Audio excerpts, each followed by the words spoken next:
Hi, my name is Cajsa Renman. I'm heading the SEB change journey for becoming more agile.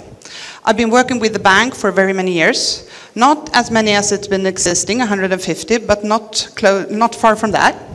I've been doing quite a lot of things in the bank, like product management, process management, but also stock analysis. And for the last 10 years, I've been working a lot with communications as head of communications for the retail segments. 2 years from now, I took up this position. And together with me is... My name is Mattias Forsberg. I am the... Is it my microphone? It's me. It's oh, okay.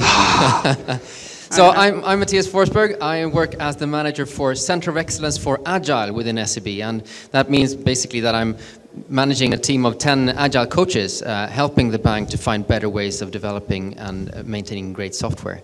My background is more than 20 years in the software industry in Sweden, and I've been working as a developer, as an architect, as a project manager, as a manager, and I've had a consultancy firm. I've been in SEB and in banking for 1.5 years, so I'm really a beginner in banking. And before I started in banking, I was working with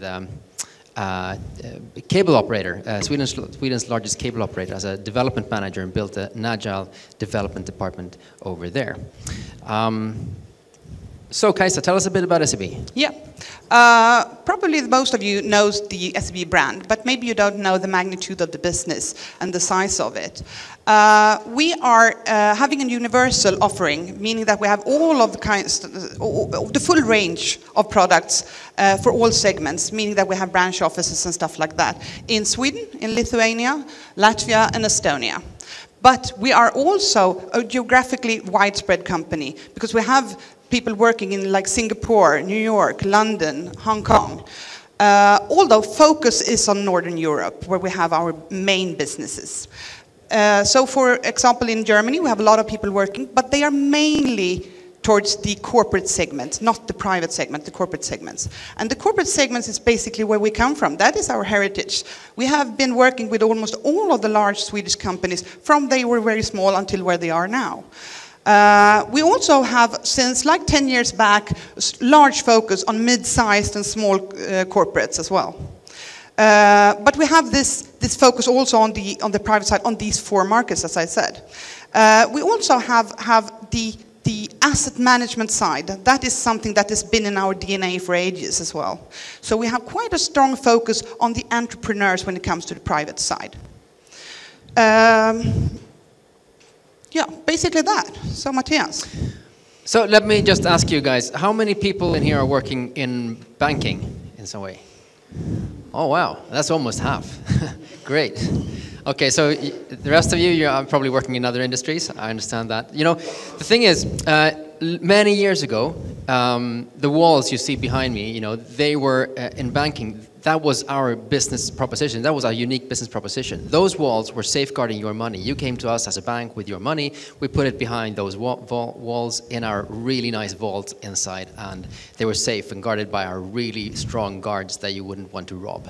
And that was really, you know, working very well for quite some time. But after a while, you know, things change. Today, we don't use cash anymore in Sweden. I don't know when I had cash in my wallet the last time, and I'm feeling quite comfortable with that. So everything is very much more digitalized right now, and we're so dependent, the entire society is so dependent on having this digitalization of the banks and having this infrastructure working all the time.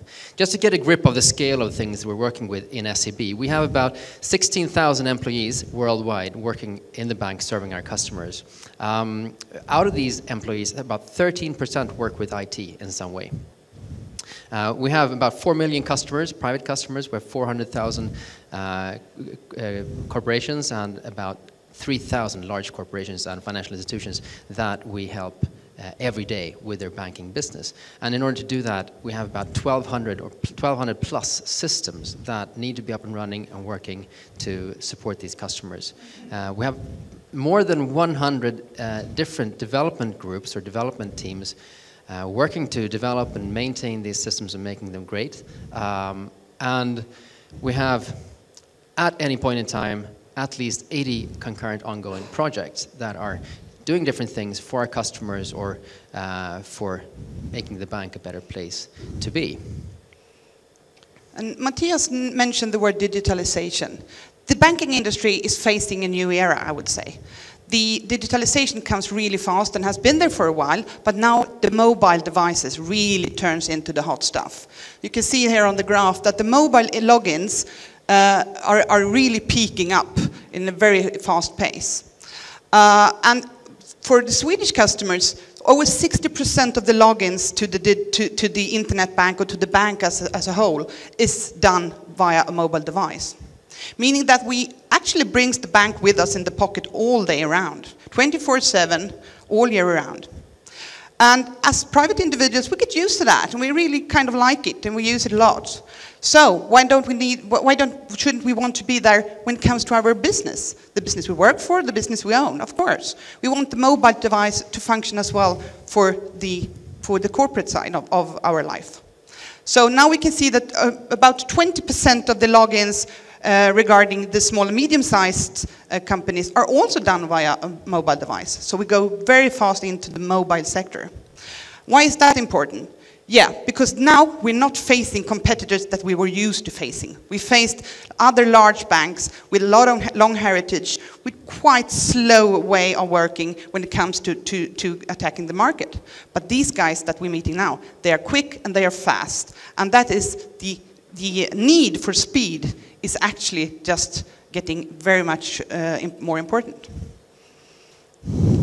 So let's go into that. I mean, I think it's being a newbie in financial industry. I think it's really interesting what's happening in the financial world right now, because some things are really going on. You know, it's 2015 right now. Any people born in the 90s here in the room? Just, yeah, some? Oh, great. So this. Welcome. The interesting thing is, you know, 1995 was a really interesting year, right? Because 1995, that was the year when internet became, you know, a big thing. People were starting to use that. People born in 95, they've actually never experienced a world without the internet. I have. And, I mean, it wasn't the same thing. So, 2015, people born in 1995, they're 20 years old. They're starting to move out from home. They're getting their own apartments, they're getting their own life, they're getting their own jobs, they're getting their own economy, they're choosing their bank to work with. But what evidence shows and what user research shows, they choose completely differently than we, you know, us born in the 70s or 60s or 50s, you know, do. The loyalty to different banks is completely different.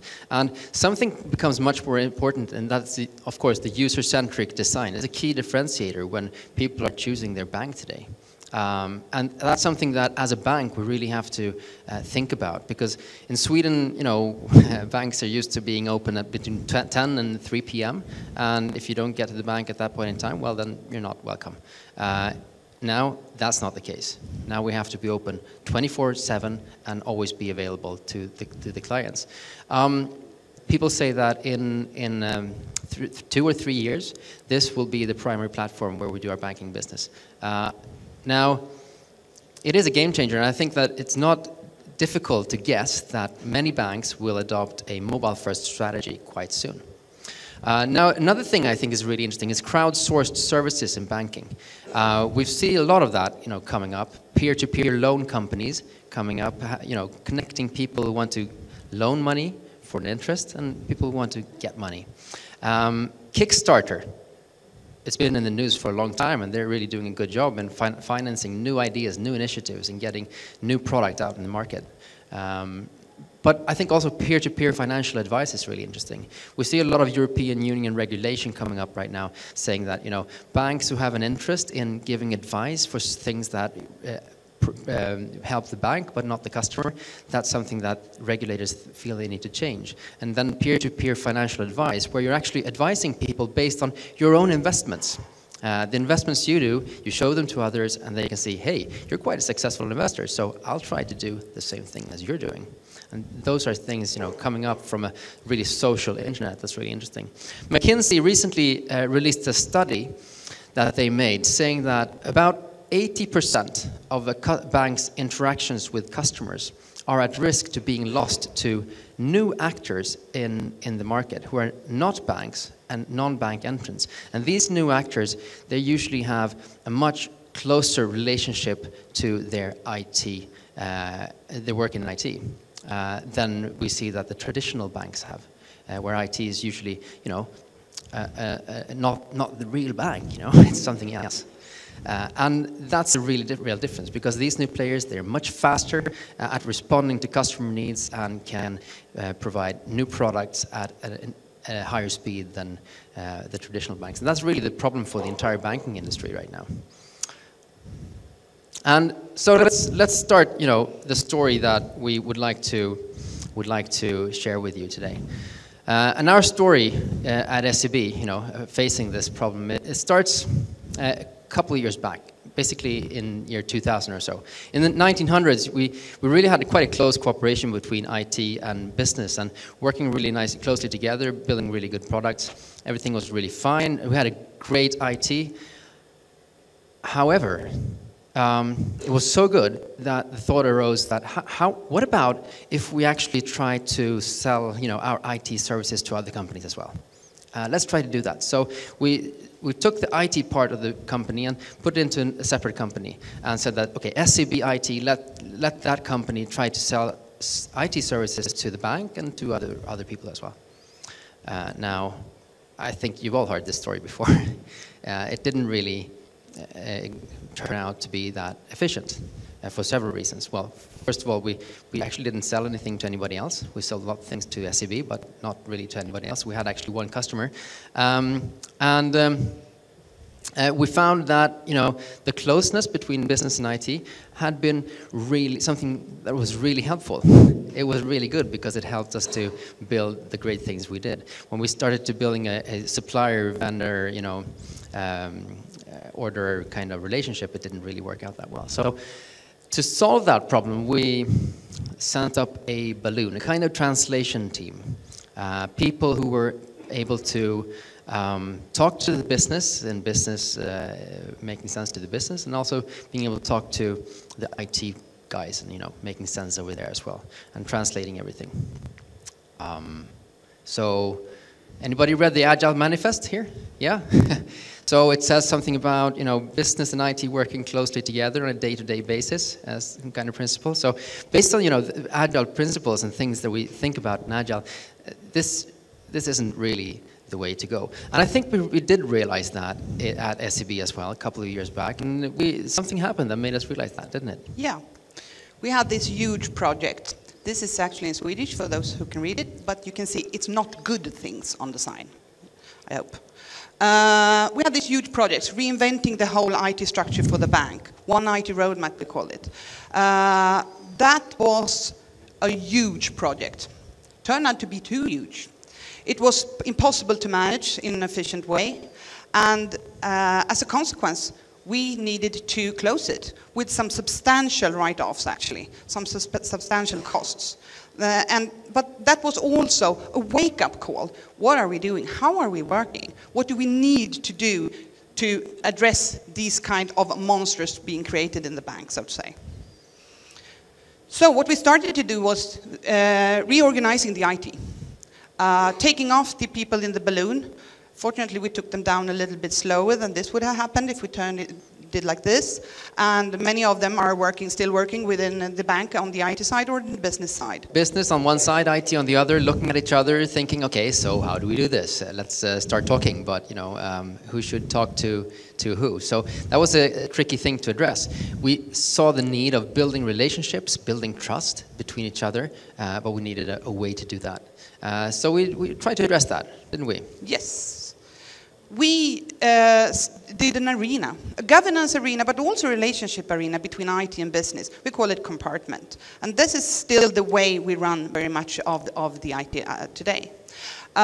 This is an arena where business and IT meets and really talk to each other, trying to find out what is the goals. Have we got common goals? No, maybe we don't have that. Then we need to have that. this is a structure that goes from the top management and all the way down in the bank. And it is not an organizational perspective on the compartment structure. It's actually a value flow perspective on it, or a product flow perspective, or a customer flow perspective. So this is really challenging for many of us, because the business side has been quite, we have 5 divisions, and those divisions has been quite solitary in deciding on their own IT, and now they have to meet in this arena to decide on what gives most bang for the buck. And that hasn't been done before. Together with the IT side coming in with their perspective, with their competences on what is doable and how should we do it. So it's challenging, but it's really getting there as we speak. Those are prerequisites for working together. But the culture and behavior and attitude and how we act together, and if we trust or mistrust each other, that is the key to become a true partner. So we've done quite a lot of things, and these are 4 examples of things that we have done to address the culture and the behaviors and attitudes, and knowing why you're in the bank and what is your purpose with the things that you do on the grand total. We've been working with what we call value dialogue. We started out within the whole organization with all of the people working in the organization, facilitated by the management group on these value games sessions. And it's actually a game where you have this quite tricky situations that you're supposed to solve together. And the goal is actually discussions in the meetings, talking to them about their challenges, but also the possibilities and the things they see that they really want to act on. Really rewarding. Another way of doing that is what we call roundtables, which we conduct a couple of times a month with 2 people from the management group, where we meet people from all of the organization. But these ones are not group specific, so here comes people from all of the organization. And that gives another perspective in the discussion compared to the Bumblebee visits. And then we have, for the last 3 years, we had what we call Agile Day, where we have 700 to 1,200 people we have gathered during these days, full day, where we focus on things that is top of mind and things that we need to know. First year we talked about Agile. What is Agile and what does it mean for us? Next year we talked about the Compartment Agile together. How can we accelerate on that? And this year it was on leadership and leadership behavior in a way, in a world where we work more agile and flexible. So all of these things are really ways of addressing the culture things and the behavior and the possibility to understand the purpose of my work in the grand total. So culture and behavior and attitudes is, is something that's really crucial for us in order to get an agile approach to work. But we also see the structure that compartments provide to us help us to understand the product and value flows that actually make up the bank. In SEB, we have about 15 different compartments, as we call them. Some are vertical, we call them, with a product focus, such as payments or loans or trading. And some are horizontal with a more customer-oriented focus, such as front, in which compartment we have all the different ways we have with interacting with customers. The purpose of the compartment structure was actually to tear down the organizational silo thinking that we had within the bank and making sure to get people to meet across the organization. Thank you. And also getting business and IT to prioritize much better together.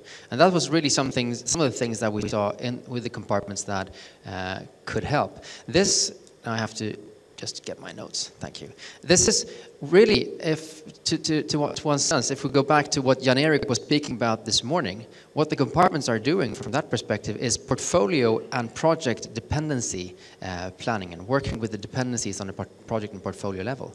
And that's really great. But it still leaves us in this situation. A development team could have 3, 4, 5, maybe even 8 different compartments making roadmaps and planning, what is this development team going to do? What are these resources going to do over the next couple of time, without taking into account the capacity and the work actually going on? And that obviously led to some difficulties.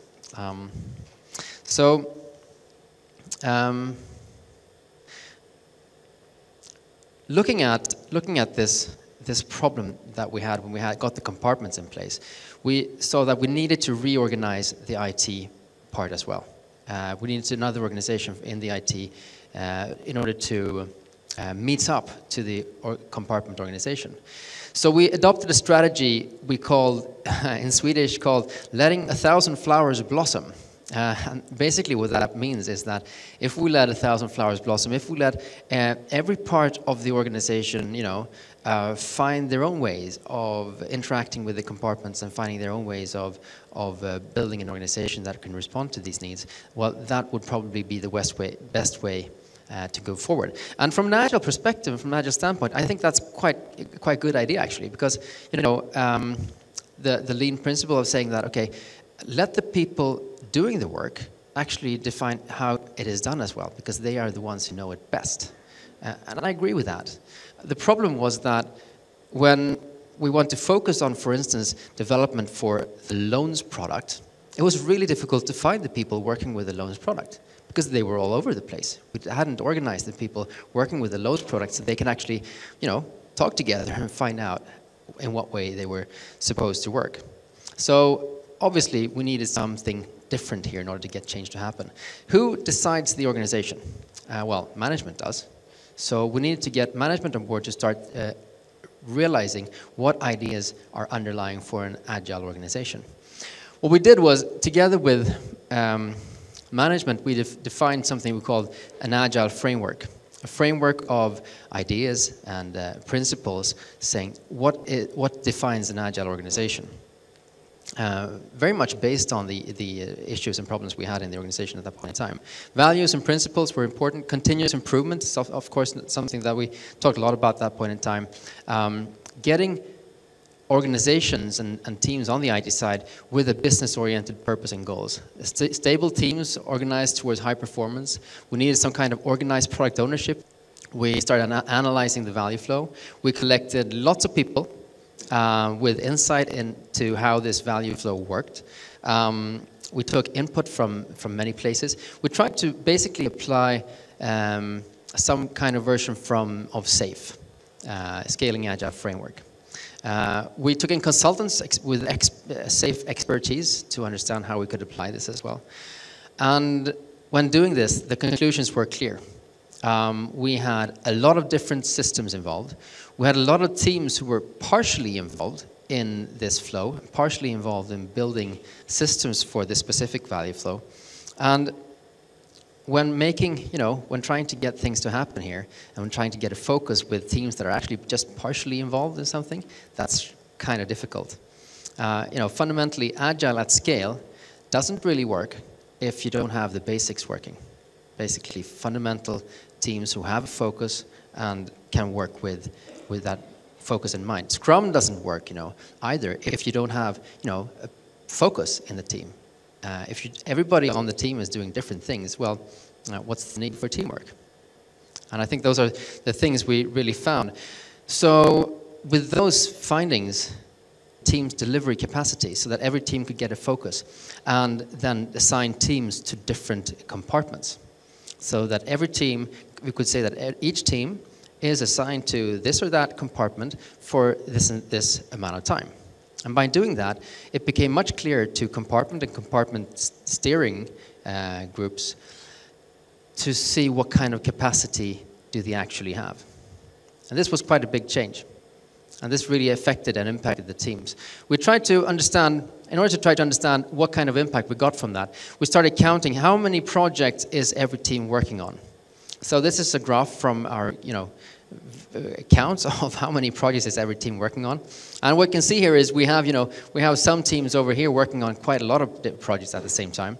But we also have some teams over here working on only 1 or 2 projects at the same time, which is a much better situation.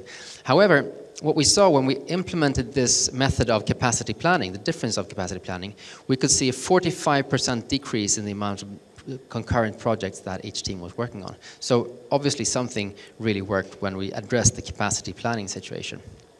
But we weren't done there really yet, because the framework gave us a picture, a view of what principles are viable for an agile organization, but it really didn't stick yet. We needed to have it just stuck in the management group, but we needed a more a bigger approach to this problem. And with an organization of about 1,500 people, we needed to understand how can we build an organization of those 1,500 people that is more agile, so to say.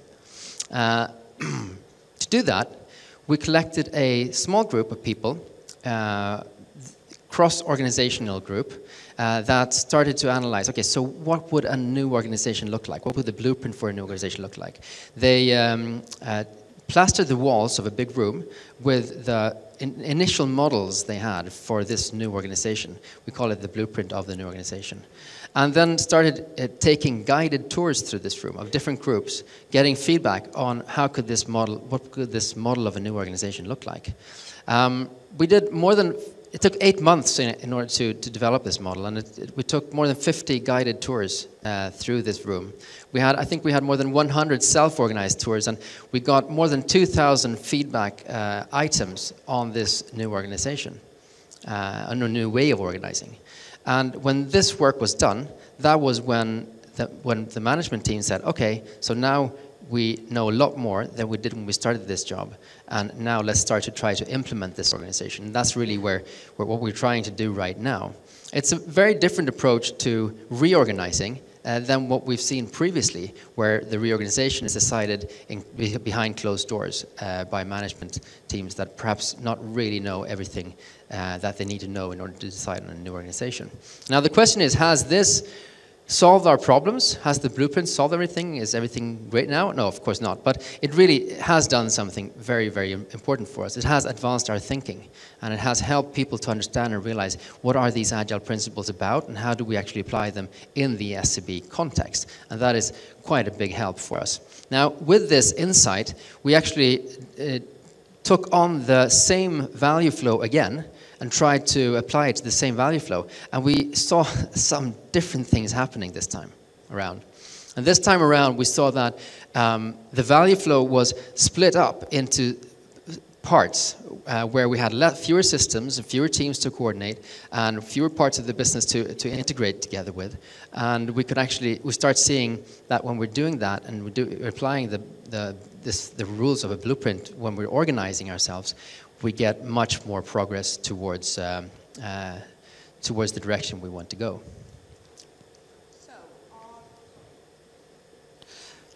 So are we there now? No, we're not, as Mattias said, but we have a much more closer relationship between IT and business, and we are on a journey, and I think that we have realized that we are on a journey, and that is something to really address as well, realizing that the problem, there is probably not a goal where we can sit down and say, this is good, now we're great, because this is a continuous journey. What we see now is that there is a prerequisite because of the IT side has taken on a huge responsibility to be able to work in a more agile way. And now we can see that the business side is really closing up and really wants to be there as well. In different places and with different capacity of doing this and different competences in the business side, but still really now trying to get a grip of it and taking on these product ownership as such. So, Mattias, is there any success stories or successfulness in this? Well, that's an interesting question, because we're trying to find, so how do we know if we're successful? How do we know when things are going really well? And finding that, that's another entire other presentation, I think, finding metrics that define agile success and agile progress. But we're trying to look at different things. And one thing we're looking at is, how many concurrent activities do we have? And what's our work in progress, basically? So we can actually count the number of activities we have going on at the same time. And what we see is that these things that we've done have helped us to limit the inflow of activities so that we actually have fewer activities going on at the same time. And so the dark green bars here you see, those are basically our work in progress in terms of high-level activities. And that has in turn led us to decrease the average lead time of initiatives that we're doing. And according to the numbers we see right now, we see that based on these 3 years, we could actually decrease the lead time with half. And I think those are good results, and that have been accomplished based on a lot of these things we've been working on. We mentioned a lot of things here, like doability analysis, portfolio planning and visualization, speed dating, and compartment steering model. There are a lot of things, of course, that we're not mentioning in this presentation so much that help us to get the results. But this is one way of looking at it. The other problem we do have, and what we're looking at a lot, is how do we measure agile success? And that's, I think that's an interesting topic in itself. So, some concluding remarks then. Heritage matters, and don't neglect that. So, put it up on the table. We come from a world where we have a lot of system-oriented thinking on the IT side. We had this partner, this buyer and seller way of looking at the IT and business. We have a business structure that is very much of a divisionalized, meaning that they are also silos. So don't neglect the heritage. Look on it and put it on the table and discuss it. What's in it? Why do we have it? And not being judgeable, but taking into account that this really matters when you want to do this large-scale changes. Culture. What culture have you got? Maybe that culture is really built on the fact where you come from, probably. And take into account that the culture issues is the important ones, because those ones are the ones that's going to stop you. Culture and behavior stuff are almost in every company addressed as the soft things, but I would say that they are stone hard, because those are the ones that really can stop you or make you success. So beware of the culture and make sure that you have an agenda where you have the opportunity to discuss why do we think of things in different ways in the same company, and how can we address that? And that is via relationship building. So meet each other instead of, as they say in the Agile Manifesto, not document things, but meet each other and start talking. And that has actually been quite challenging in our company, to get people to understand that the strength is in sitting down and talking to each other, not in documenting, because we're in a risk-avert business. And size. If you have 16,000 people working together, or not together in some cases, then you really need to consider the size. It's a great thought that the people that are doing the things that they do are the best ones to address how to do it. Yes, it is, and I completely agree with Mattias. But when you're 16,000 people, you can't fit them in a room. It's not any room that is that large. And even if you just take the IT people in SEB and put them in a room, there will not be space enough for them, because they're 1,500. So if you can't meet, how do you talk to each other and so on? And how do you address those things with cultures and structures and governance and things like that, if you can't meet, actually? Then that is something that you need to be put on the table in the beginning of a change journey like this. Because we aim for using our size as a strength, but still be able to be flexible and small and speedy when it comes to inside that shell of the big dog. So yesterday morning at 9 o'clock, we went to a specific project that we have in SEB. One of the initiatives we have where we're trying to reinvent and digitize one of our value flows. At 9 o'clock, this group, consisting of basically 3 different teams, had their check-in, their morning check-in. And during this check-in, they collected representatives and people from these different teams sitting around the table. There were some people from the credit risk department. There were some architects there. There were some user experience specialists, some project managers, and other people sitting around the table. Now, during the check-in, they were actually saying, okay, what did we do yesterday? What did we work on? And what things came up? And what do we need to address? And the discussion was going back and forth over this table. They solved things that otherwise, without the people that were there at that table, that would have taken weeks to resolve. And they solved it with a simple conversation. The business people were talking about, hey, wow, so I've thought about these rules, and these rules I think are part of our minimum viable product, but I think that these rules we can leave and don't have to focus on when we're building this minimum viable product that we're doing. So with that, I think thank you very much for listening to our presentation. Thank you. Thank you, Mattias. Thank you, Cajsa. Everyone is Has hungry anyone want to ask for our speakers? Take opportunity just to clarify something. Okay.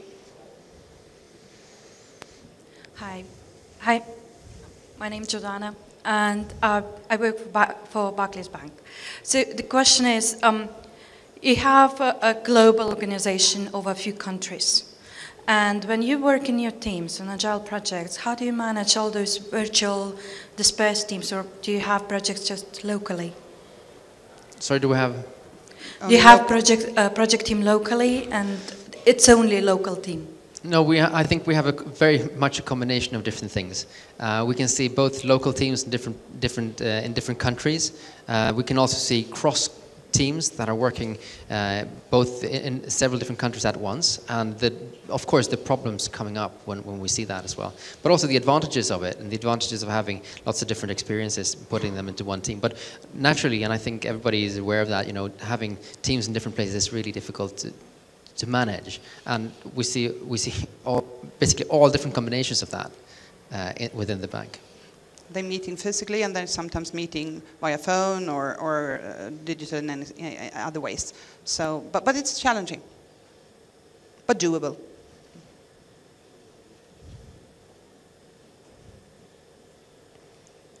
My question is about culture and cultural transformation, which is extremely important. And my experience is that, normally it's very hard to take an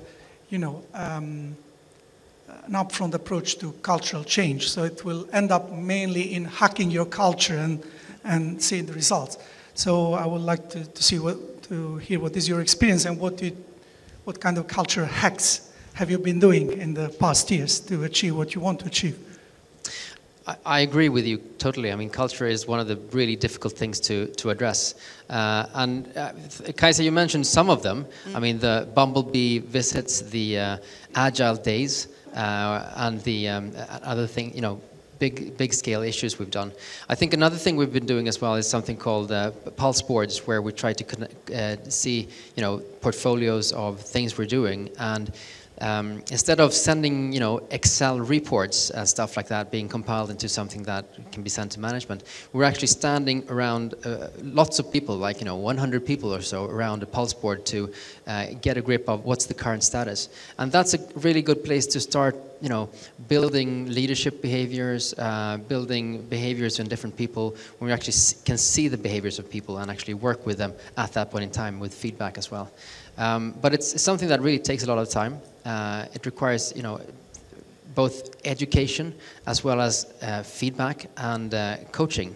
And from my perspective, I think that's one of the big things that we're working on when we're trying to coach Scrum Masters, managers in the organization, and help them to see how can they change their ways. We've also worked a lot with something called, organizational behavior management, and helping management teams, who are really important cultural bearers, to understand what can we do in order to promote good behaviors and not promote, behaviors we don't want to see.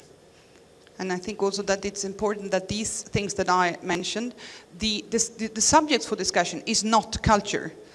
It's the way we do it that is changing. Meeting the management and getting the opportunity to discuss and ventilate things that's on your table. But you talk about things that you really do. So the culture comes with working with what the things that you're supposed to work on.